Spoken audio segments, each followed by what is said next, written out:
Innal hamdalillah nahmaduhu wa nasta'inuhu wa nastaghfiruh wa na'udzu billahi min shururi anfusina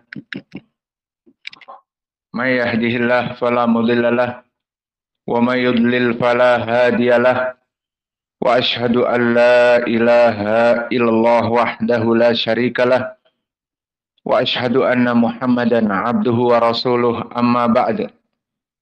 Alhamdulillah, pada kesempatan siang ini qabla duhur hari Senin 1 Juli 2024 bertepatan dengan 25 dari bulan Dzulhijjah 1445 Hijriah. Kita lanjutkan kajian di Fakultas Ilmu Fiqh dan Ilmu Tauhid dan Ilmu Hadis dari kitab Sahih Al-Bukhari, yang mana pada kesempatan hari ini kita masuk kepada hadis nomor 6987. Maka sebelum kita masuk, dipersilakan kepada ikhwah untuk mentasmi al-matan. Barakallahu fikum.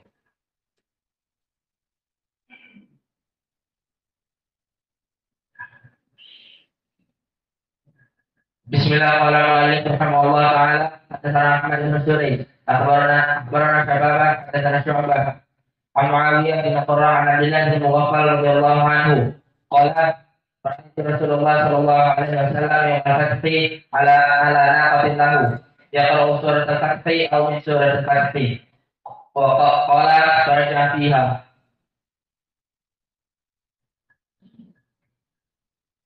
Bismillahirrahmanirrahim. Qala Imam Bukhari rahimahullah, hadatsana Ahmad bin Abi Suraid, hadatsana Syababah, hadatsana Syu'bah an Muawiyah bin Qurra an Abdullah bin Mughaffal al-Muzani qala ra'aytu Rasulullah sallallahu alaihi wasallam yawmal fathi ala naqatin lahu yaqra'u surat al-Fath aw min surat al-Fath qala faraja fiha. Bismillah. Qala Imam Bukhari rahimahullah ta'ala, hadatsana Ahmad bin Suraid qala hadatsana Syababah قال حدثنا شعبة عن معاوية بن قرة عن عبد الله بن مغفل المدني رضي الله عنه قال رأيت رسول الله صلى الله عليه وسلم يوم الفتح على ناقة له يقرأ سورة الفتح أو من سورة الفتح قال فرجع فيها. بسم الله. قال الإمام البخاري رحمه الله تعالى حدثنا أحمد بن سعيد أخبرنا شبابا حدثنا شعبة عن معاوية بن قرة عن عبد الله بن مغفل المزني قال سمعت أبا هريرة رضي الله قال رأيت رسول الله صلى الله عليه وسلم يقرأ سورة الفتح أو من سورة الفتح قال فرجع فيها. بسم الله الرحمن الرحيم. قال الإمام البخاري رحمه الله تعالى حدثنا أحمد بن سعيد أخبرنا شبابا حدثنا شعبة عن معاوية بن قرة عن عبد الله بن مغفل المزني قال رأيت رسول الله صلى الله عليه وسلم يوم الفتح على ناقة له يقرأ بسورة الفتح أو من سورة الفتح فقال فراجع فيها. Bismillah. Qala Imam Bukhari rahimahullah, hadatsana Ahmad bin Abi Sa'id qala akhbarana Syababah hadatsana Syu'bah an Muawiyah bin Qurra an Abdullah bin Mughaffal al-Muzani qala ra'aytu Rasulullah sallallahu alaihi wasallam yawm al-fath ala naqatin lahu yaqra'u min surat al-Fath aw min surat al-Fath qala faraja fiha.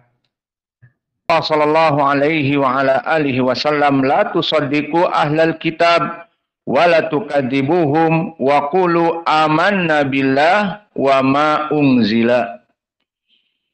Pembahasan hadis yang akan kita bahas sekarang adalah tentang permasalahan bagaimana dengan kitab-kitab selain Al-Quran yang Allah turunkan kepada ahli kitab.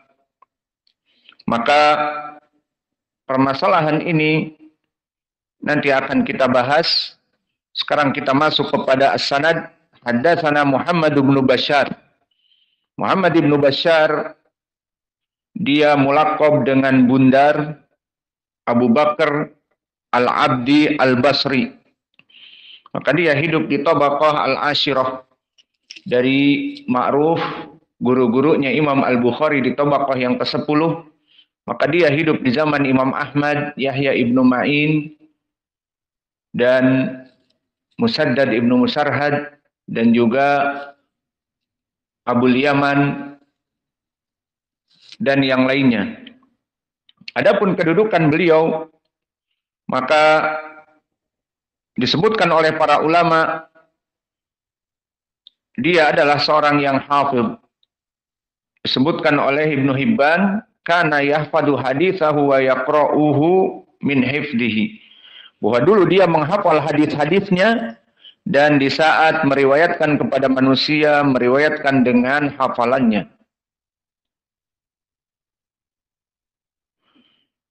Maka dia seorang hafidh siqatun faqih.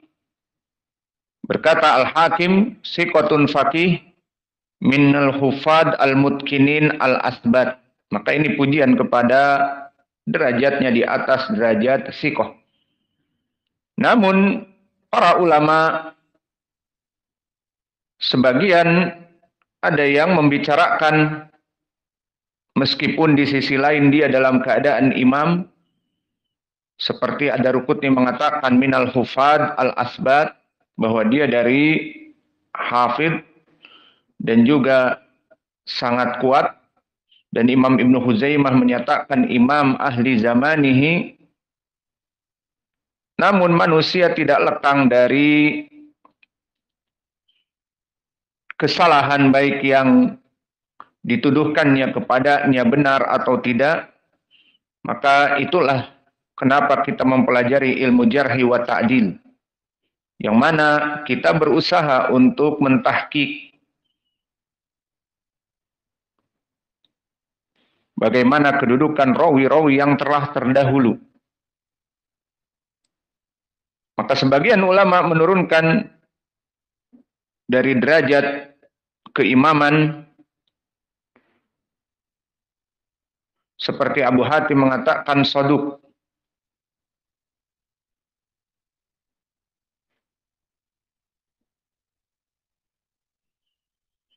Dan yang menjarah beliau adalah Yahya ibnu Ma'in. Dan Yahya ibnu Ma'in ma'ruf dari rawi yang mutasyaddidin.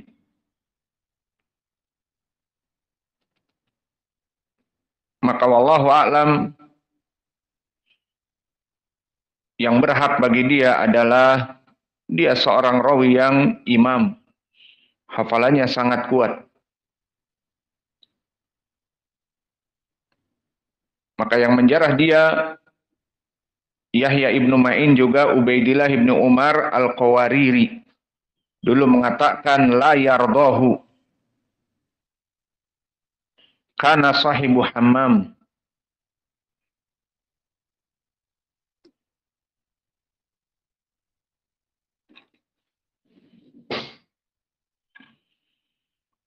Maka inilah keadaan dari Muhammad ibnu Ja'far Bundar.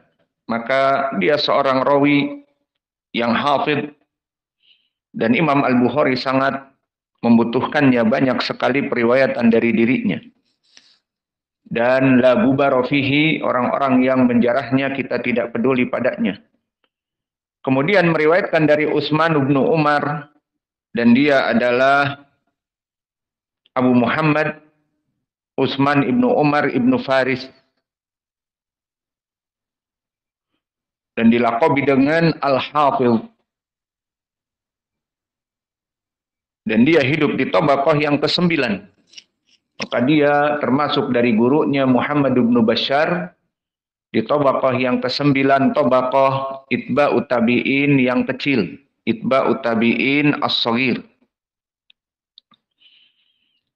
Dan telah disebutkan di ilmi jarhi wa ta'dil oleh para ulama. Maka Abu Hatim menyebutkan saduq. Dan dulu Yahya ibnu Sa'id al-Qattan tidak ridho dengannya.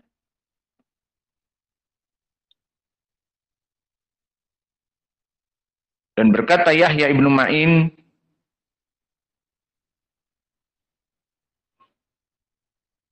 dan Imam Ahmad dan Ibnu Sa'ad bahwa rawi ini adalah rawi yang sikoh. Dan Ali ibnul Mubarak dia adalah Al-Hannai Al-Basri. Maka dia disikohkan oleh Imam Ahmad, Abu Dawud As-Sijistani,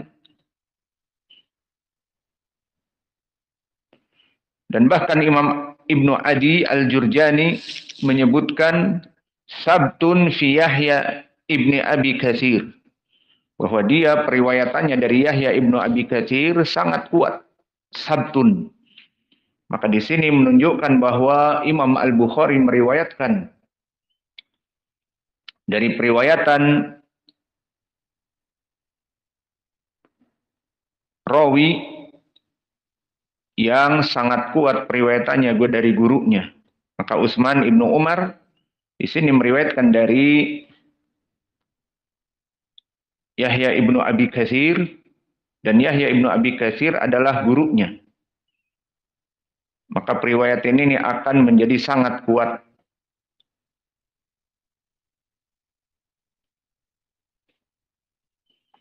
Adapun Yahya ibnu Abi Katsir gurunya, maka dia imam muhaddis di zamannya. Dan dia hidup di Tabaqah Al-Khamisah. Dan Tabaqah Al-Khamisah hidup di zamannya siapa? Sulaiman ibnu Mihran Al-A'mash. Maka dia termasuk dari tabi'i yang kecil. Dan dia adalah imam muhaddis, namun banyak mentadlis. Maka Yahya ibnu Abi Katsir jika selain dikeluarkan oleh Imam Al-Bukhari, maka harus dilihat apakah riwayatnya bitasrih atau bi'an'anah. Kemudian meriwayatkan dari Abu Salamah, dan dia Abu Salamah namanya Abdullah ibnu Man ibni Abdurrahman ibni Auf Al-Madani Al-Qurashi. Dan Abu Salamah di sini ma'ruf, banyak meriwayatkan dari Abi Hurairah, dan dia siqatun imamun muksir. Telah disikohkan oleh para ulama, berkata Abu Zur'ah, siqatun imam. Dan periwayatannya dari Abdurrahman ibnu Auf, dari bapaknya, seorang miliarder dari sahabat, dikatakan oleh Abu Zur'ah mursal. Dia tidak mendengar dari bapaknya.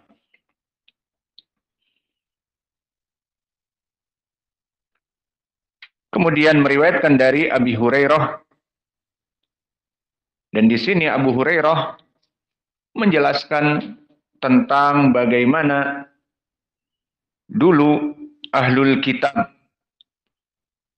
yang mana mereka menterjemahkan kepada ahli Islam dari kitab-kitab yang ada pada mereka bil Arabiyah.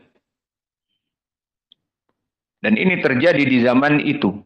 Kepada ahlul Islam mereka menterjemahkan apa isi Taurat, apa isi Injil, apa isi as-suhuf.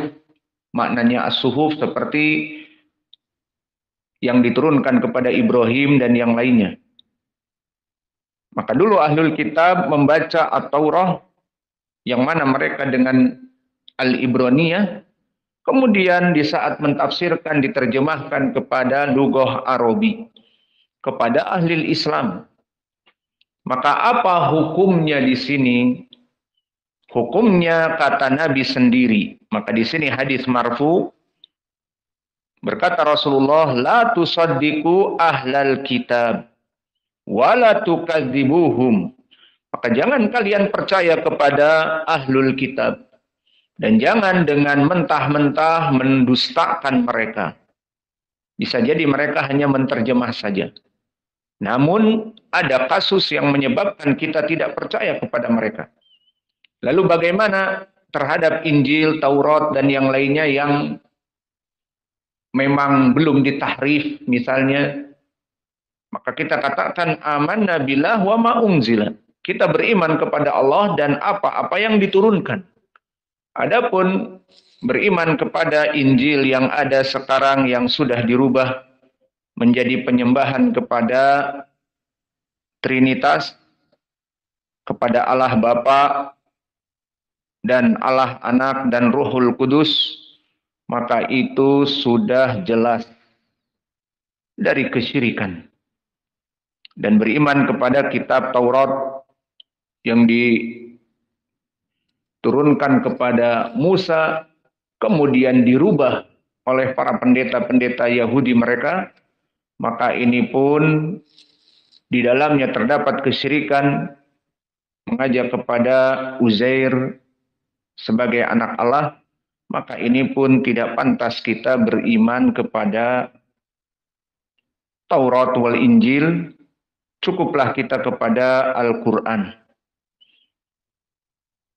Yang mana Al-Quran dijaga oleh Allah sampai sekarang, tidak ada yang mentahrifnya kecuali diketahui. Tidak ada yang mengurangi kecuali diketahui. Tidak ada yang menambah kecuali diketahui. Karena Allah telah berjanji di Al-Quran untuk menjaga agama ini.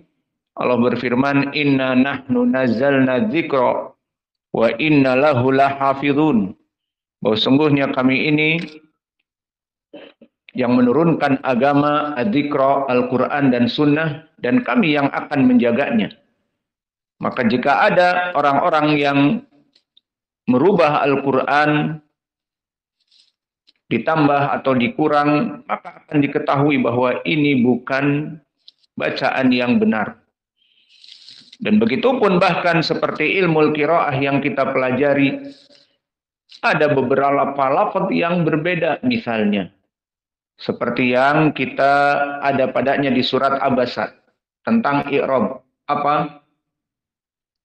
Yanfa'ahu qiraah Hafsan Asim, maka dibaca dengan dhammah fayangfa'uhu. Dan ternyata itu fayangfa'uhu dengan dhammah selain qiraah Al-Kisai juga dia qiraah jumhur. Qiraah termasuk dari Wars An-Nafi' juga. Maka perbedaan seperti ini diketahui. Bahwa dulu Al-Quran diturunkan dalam keadaan dua lafaz. Fayangfa'ahu dan fayangfa'uhu. Dan juga misalnya lafaz mufrad dengan jamak. Seperti Alkitab dengan kutub. Dan itu telah kita lewati dari beberapa qiraah di pelajaran kita Al-Mumti' Syarah Al-Qawaidul Arba'. Hada kitabuna. Dalam keadaan mufrad, mudhaf. Dan begitu pun yang kita lewati juga di surat Ibrahim. Ar-Riyah dengan rih. Maka di sini mufrad dengan jamak. Diketahui semua. Bagaimana Al-Quran diturunkan oleh Jibril kepada Nabi Muhammad dengan qiraah yang sesuai dengan lahjah Arab yang berbeda-beda, maka dari segi harokat fayangfa'uhu, dan dari segi mufrad dan jamak ar-riyah dengan arih dan yang lainnya, maka semuanya diketahui. Maka bagaimana dengan ada pentahrifan al-ayah seperti yang ditahrif misalnya oleh orang-orang mubtadi'ah di saat menafikan sifat kalam untuk Allah. Wa kallamallahu Musa taklima. Maka ayat ini wa kallamallahu lafzul jalalah Allah marfu. Maknanya bahwa wa kallamallahu Allah yang berbicara kepada Musa dengan sebenar-benarnya pembicaraan. Ditahrif oleh mereka dengan merubah harokat. Wa kallamallaha Musa taklima. Mereka menginginkan dengan dimansubkan lafzul jalalah Allah berarti Allah yang diajak bicara sehingga Allah diam, tidak mempunyai sifat bicara. Tetapi Musa di sini i'rabnya dia bilang fa'il wa kalamallaha Musa, dan Musa di sini fa'il, alamatu raf'ihi dhammah muqaddarah karena ta'adzur alif layyinah. Maka di sini kata mereka kalamallaha, dan ayat yang benar wa kallamallahu. Maka tahrif ini diketahui bahwa ini perbuatan kelompok ahlul bid'ah, ingin menggagalkan sifat kalam lillah. Maka wa kallamallahu, Allah fa'il, lafzul jalalah Allah berarti Allah yang berbicara kepada Musa. Mereka ingin menafikan ini sehingga wa kallamallaha Musa. Maka Musa yang mengajak bicara kepada Allah. Allah maf'ulun bih di sini. Maka seperti ini jelas ketahuan karena tidak ada dari qiraah asyarah yang menyebutkan perbedaan dengan permasalahan fathah wa kalamallaha dengan wa kalamallahu. Sehingga ini dari tahrif. Maka inilah keadaan Al-Quran. Dijaga oleh Allah, dihafal oleh kaum muslimin, sehingga ada yang ditambah-tambah diketahui. Dan ada yang dikurang diketahui. Dan hukumnya bagaimana?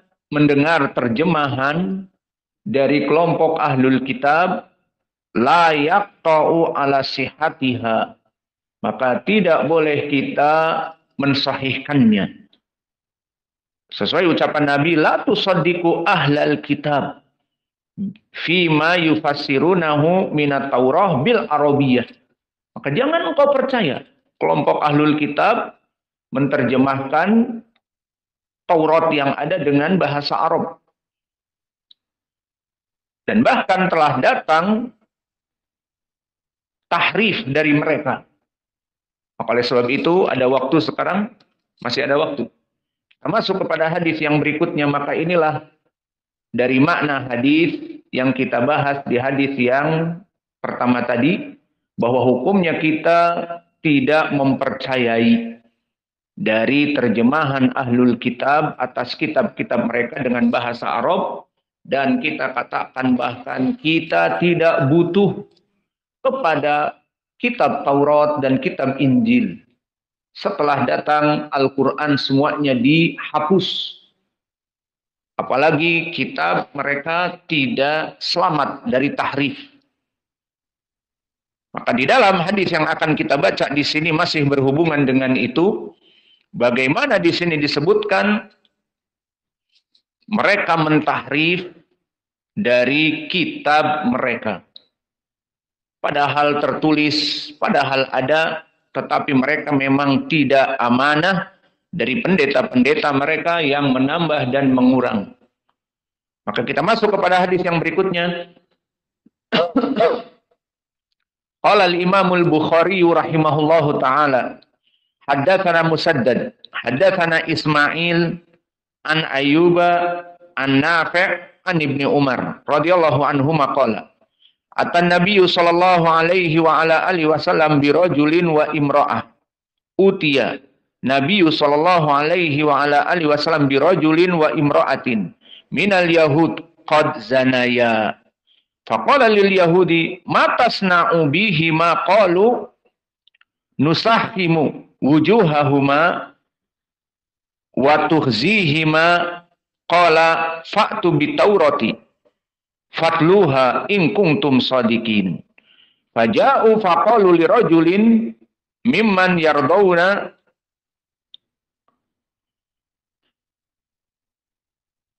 ya a'waru ikra faqara'a hatta intaha ila maudi' minha fawada ayadahu alaihi. Qala irfa' yadak farafa ayadah fa idza fihi ayatur rajm taluhu.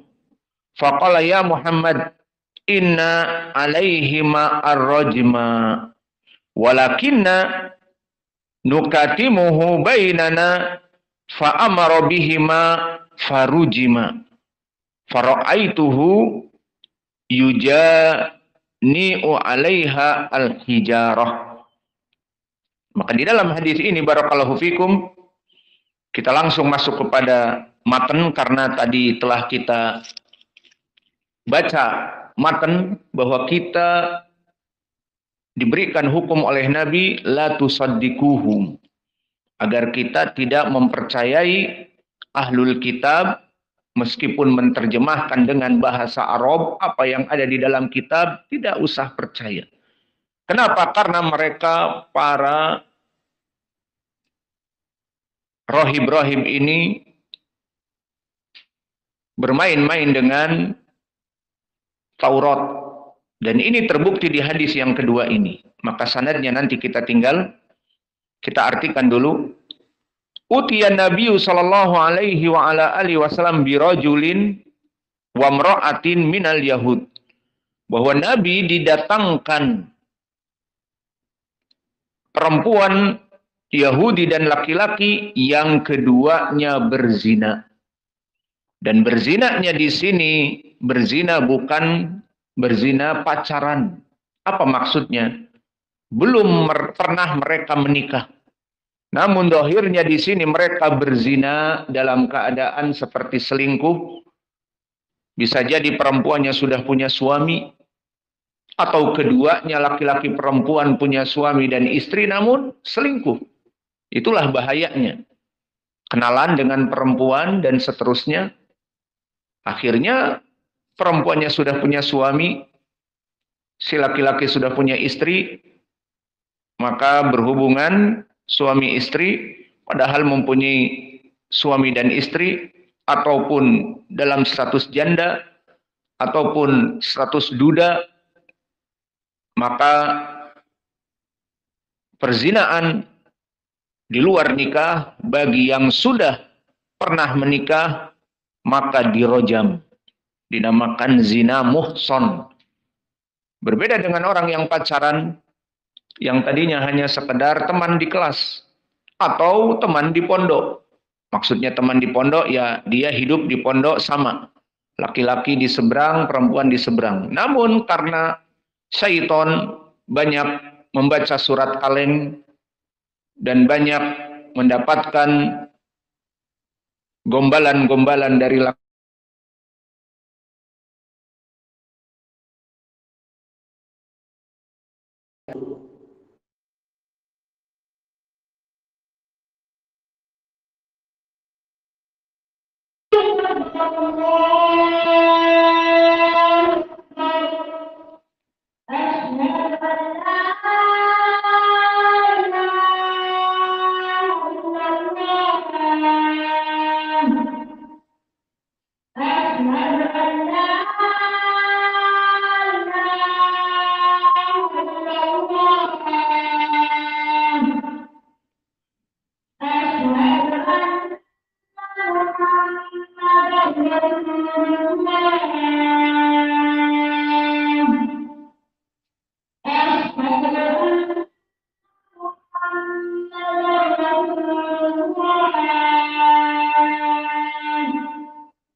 Allahumma sholli wa sallim wa barik. Bismillah. Ismail ibnu Ulayyah al-Asadi Abu Bishr al-Basri, maka dia di atas derajat thiqah. Maka telah disebutkan oleh Abu Daud As-Sijistani, tidaklah dari para muhaddisin itu mempunyai kesalahan. illa Ismail ibni Ulayyah, kecuali Ismail ibnu Ulayyah wa Bishr ibnul Mufaddal. Maknanya tentu dia juga manusia dan seluruh manusia mempunyai kesalahan, namun maknanya lebih kurang dari para muhaddisin yang lain. Maka dia hafalannya lebih baik daripada yang lain, itu maknanya. Tidak banyak salahnya. Maka Al-Hakim An-Naisaburi mengatakan minas siqat.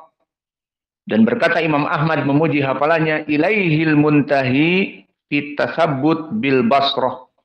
Maka kepadanya selesai dari orang-orang yang paling kuat hafalan di Basrah. Maka dia adalah orang yang paling kuat hafalan di zamannya di negeri Basrah. Berkata Ahmad ibnu Shu'aib an-Nasai, thiqatun sabtun. Maka ini menunjukkan bahwa dia di atas derajat thiqah. Berkata Syu'bah ibn al-Hajjaj, Raihanatu al-Fuqaha, Sayyidul Muhaddisin. Maka dia adalah sayyidnya para muhaddisin. Berkata Abdurrahman ibnu Mahdi, Ibnu Ulayyah asbat min Hushaim. Wahuwa thiqah. Bahkan berkata Utsman ibnu Abi Syaibah, Ibnu Ulayyah asbat minal Hamadain, lebih kuat daripada Hamadain. Siapa? Hamad ibnu Zaid dan Hamad ibnu Salamah. Berkata Ali ibnu Madini, tidak pernah aku mengatakan ada orang yang lebih kuat hadisnya daripada Ismail ibnu Ulayyah.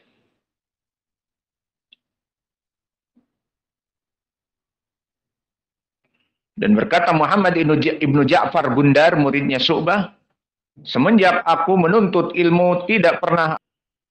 Kemudian meriwayatkan Ismail dari gurunya Ayub. Maka Ayub di sini adalah Ayub ibnu Abi Tamimah, Ayub ibnu Kaisan As-Sikhtiyani dari Basrah juga, imam di dalam ilmu hadis. Maka berkata Abu Hatim, siqatun la yus'alu an mislihi. Tidak usah ditanya tentang keadaan dia. Menunjukkan dia ma'ruf. Ada alaf dari puncak pentausikan. Orang ini tidak butuh ditanyakan keberadaannya. Maksudnya dia ma'ruf dalam keadaan imam.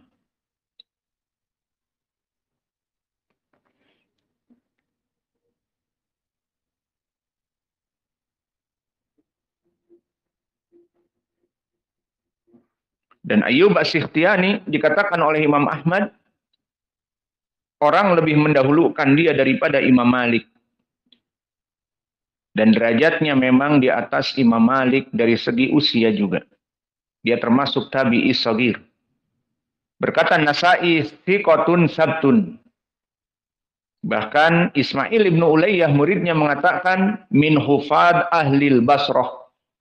Maka murid kepada guru saling memuji. Ismail ibnu Ulayyah muridnya memuji bahwa tidak ada orang yang hafalannya lebih kuat daripada Ayyub As-Sikhtiyani di Basrah.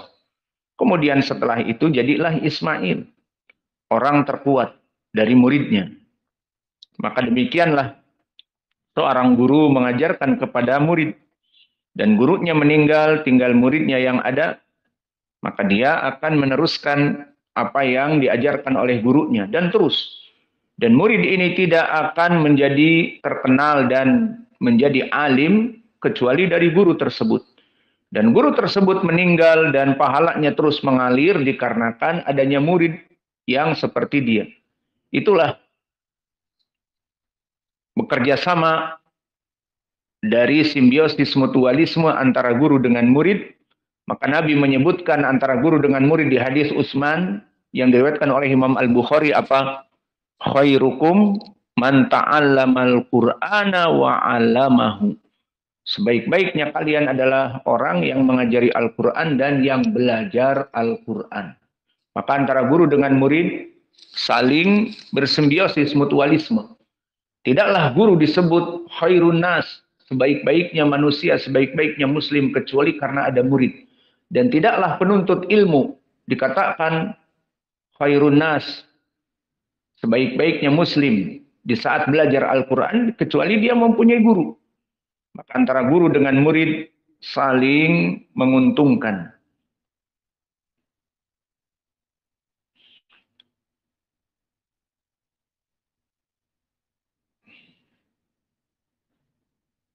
Dan dulu Syu'bah ibn al-Hajjaj melakobinya dengan Sayyidul Fuqaha. Dan Abdurrahman ibn Mahdi mengatakan hujjah ahli Basrah. Dia adalah hujjahnya, Qur'annya ahli Basrah. Dan banyak yang lainnya dari ucapan para ulama yang menunjukkan bahwa Ayyub memang orang yang sangat kuat ilmunya. Dan dia dengan begitu sangat takut untuk berduduk-duduk dengan kelompok yang tidak jelas manhajnya, agamanya. Seperti ma'ruf di saat dia didatangi oleh kelompok ahlul bid'ah mengatakan, ukallimuka kalimah. Aku ingin berbicara kamu satu kalimat saja. Sehingga dia nanti akan duduk dengan kelompok ahlul bid'ah ini. Maka dia mengatakan wala nisf kalimah. Wala nisfu kalimah. Setengah kalimat pun aku tidak mau. Maka terbayang ya ibadallah bagaimana orang-orang yang duduk dengan kelompok ahlul bid'ah. Duduk dengan orang-orang roja. Duduk dengan orang-orang asururiyah. Duduk dengan kelompok jama'atut tabligh. Tentrem, ayem, cengar-cengir dengan mereka. Berbahasa basi. Maka ditakutkan apa-apa yang ada dari mereka, dari kesesatan, itu bisa meresap kepada hatinya. Dan Allah yang membolak-balikan hati. Maka para ulama di zaman dulu sangat takut dan sangat selektif mencari teman. Ada teman ahlu sunnah dirangkul, meskipun dia tidak begitu kuat hafalannya, tidak begitu kuat ilmunya, namun manhajnya sama. Maka dijadikan teman. Bukan sebaliknya. Ahlu sunnah dibuang, tidak dijadikan teman. Maka orang-orang yang tidak jelas manhajnya dijadikan teman. Maka dulu Ayyub As-Sikhtiyani dengan keilmuan yang ada padanya, ilmu tauhid dan ilmu akidah dan ilmu manhaj, takut sekali untuk duduk dengan orang-orang yang tidak jelas agamanya. Maka dikatakan, ingin berbicara dengan kamu satu kalimat, jangan, bahkan setengah kalimat pun aku tidak mau. Dan ini yang dilakukan oleh Ibnu Sirin. Dengan asar yang sahih, di mana Ibnu Sirin di saat didatangi dua orang dari kelompok ahlul bid'ah yang masuk ke dohirnya pelataran rumahnya. Belum diizinkan masuk. Kemudian dilihat oleh temannya atau pembantunya. Disebutkan, wahai Muhammad ibn Sirin, imam, izinkan aku berdua untuk duduk dan berbicara. Dan keduanya dalam keadaan kelompok ahlul bid'ah. Maka apa kata Ibnu Sirin? La takuman anni aula akumanna. Kalian berdua pergi sekarang dari hadapanku atau aku yang pergi. Maka kemudian ditanyakan oleh pembantunya ataupun orang yang ada di situ, kenapa engkau dengan tegas seperti itu kepada dua orang ini? Karena dia adalah orang ahlul bid'ah. Maka Ibnu Sirin yang mempunyai agama yang kuat takut untuk duduk-duduk bersama kelompok-kelompok yang tidak jelas manhajnya dan kelompok ahlul bid'ah. Untuk apa? Menjaga dirinya. Apalagi menjadi teman setia. Karena di hadis yang telah kita bahas di Lubuk Linggau dari Abi Hurairah, yang sanadnya masih ingat saya sekarang, hadatsana Zuhair bin Muhammad an Marwan ibni Musa an Musa ibni Wardan an Abi Hurairah. Sanadnya hasan, dihasankan oleh Syekh kami Muqbil dan juga Imam At-Tirmidzi yang sebelumnya. Almar'u ala dini khalilih. Falyanzur ahadukum man yukhalil. Bahwa manusia itu agamanya tergantung teman dekatnya. Maka jika dia meninggalkan kelompok ahlu sunnah dan duduk dengan orang-orang awam ataupun kelompok yang tidak jelas agamanya, maka dia akan terbawa pemikiran dari pemikiran-pemikiran mereka. Maka di sini perlu ketegasan bagaimana kita mencari teman. Dan begitu pun yang dilakukan oleh Ibnu Sirin, dan bahkan ini praktek dari ucapannya. Inna hadal ilma dinun falyanzur ahadukum man amman ta'huda dinakum. Bahwa agama ini, ilmu ini adalah agama. Maka kalian ingin menuntut ilmu, dilihat gurunya. Adapun orang-orang seperti Roja, orang-orang Sururiyah, Ikhwanil Muslimin, mereka jangan menanyakan gurunya siapa. Yang penting ada majelis ilmu, datangi, ambil yang baik dan buang yang buruk. Namun prakteknya mereka melarang untuk mendatangi ahli sunnah. Jadi tidak insaf mereka di saat mengatakan ambil ilmu dari siapa saja. Namun di saat ada ulama atau alim ahli sunnah, ahli manhaj di masjid tertentu, oh jangan hadiri majelisnya, orangnya keras, dakwahnya keras, orangnya tukang membid'ah-bid'ahkan dan tukang menjarah. Si fulan tidak diambil ilmunya, si fulan Jama'atut Tabligh, si fulan Ikhwanil Muslimin, jangan duduk dengan dia. Loh, katanya ambil ilmu dari siapapun. Ambil yang baik dan buang yang buruk. Itu bagi mereka untuk mengelabui orang-orang awam agar mengambil ilmu dari kelompok-kelompok yang sesat. Duduk dengan Jamaah Tabligh, duduk dengan As-Sufiyah, duduk dengan Syiah bahkan, dan duduk dengan orang-orang Khawarij yang mengkafirkan kaum muslimin, maka dikelabui dengan ucapan-ucapan seperti itu. Namun di saat mereka mengetahui ini dai salafi ahli sunnah, mereka akan meneriaki ini wahabi dan ini orang yang keras dan seterusnya. Prakteknya mereka tidak insaf. Kesimpulannya, mereka mengajak kepada orang-orang agar duduk di majelis siapapun, ini ucapan yang salah. Bahwa dulu para ulama salaf pun, bahkan Ibnu Abbas dengan sanad yang sahih mengatakan, mujalasati ahlil bid'ah atau ahlil bid'ah mamradatul qulub. Duduk dengan majelis-majelis ahlil bid'ah, duduk di majelis orang ahlul bid'ah atau orang-orang sururi, orang-orang roja yang melempem manhajnya, maka di sini mamradatul qulub, hati kamu menjadi rusak. Allahul musta'an. Maka di sini bagaimana Ayub As-Sikhtiyani yang tegas mengatakan, meskipun setengah kalimat aku tidak mau duduk denganmu. Tidak mudah seseorang duduk dengan seseorang, terutama dalam permasalahan agama, menyampaikan ilmu, tidak. Kemudian meriwayatkan dari Nafi' Maula Ibnu Umar Al-Madani Al-Qurashi, dan dia adalah budak bekas dari Ibnu Umar yang dibebaskan.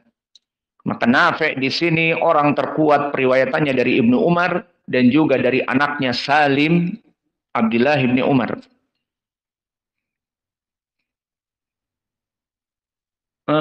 Man ladzi aqwa riwayah an Ibnu Umar? Bengong. Allah musta'an, hakada tulabul ilm. Aw antum kamal Bukhari.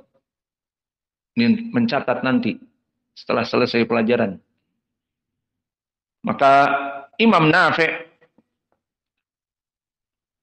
dalam keadaan di atas derajat thiqah. Berkata An-Nasai, thiqatun hafidh. Berkata Imam Ahmad, sabtun ma'mun.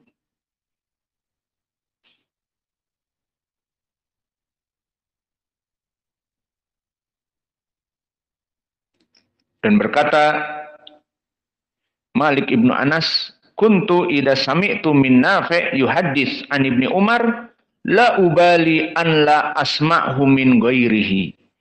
Maka maksudnya di sini riwayat Malik silsilah Dahabiyah an Nafi' an Ibni Umar, maka Malik dari murid Imam Nafi' yang masyhur, jika aku mendapatkan hadis Ibnu Umar dari jalan Nafi', maka aku tidak peduli untuk mengambil dari jalan yang lain.